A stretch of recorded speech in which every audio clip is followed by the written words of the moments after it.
Hello everyone, welcome back to my new blog. নতুন একটা দিনের সঙ্গে শুরু করলাম নতুন একটা ব্লগ। আর আজকের ব্লগটা শুরুতেই বলে রাখি, 2-3 দিন মিলিয়ে যে ভিডিও করেছিলাম আজকে একটা ব্লগ দিলাম।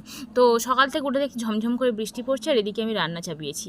তো এটা বৃষ্টির আগের দিনই রান্নাটা করেছিলাম, এই ঢেঁড়স আলু চিংড়ি দিয়ে চচ্চড়ি করেছিলাম, আর এদিকে হচ্ছিলো ডিমের ঝোল। তো আমাদের 4 জনের জন্য 4টে ডিম সিদ্ধ ছিল, আর সাদাটা হচ্ছে ছেলের জন্য, আর যে 3টে কড়া করে ভাজা ওটা আমাদের জন্য। আমার শ্বশুর আর ভাসুর আর 2টো ডিম অমলেট করে ঝোল করেছিলাম বর আর শাশুড়ির জন্য, কারণ ওরা সেদ্ধ থেকে অমলেটের ঝোলটা বেশি পছন্দ করে। তারপরের দিন আমি চলে গেছিলাম একটু পার্লারে গেছিলাম, প্রথমে গেছিলাম ব্যাংকে, ওখান থেকে ঘুরে গেছিলাম পার্লারে।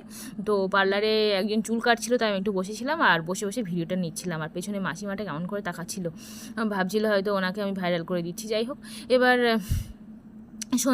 কালকের সন্ধেবেলা সোনা বসে বসে কুরকুরে খাচ্ছিল। ওকে বললাম যে বাবা এই তোমার ঝাল লাগছে না? ও বলছে না, ভাত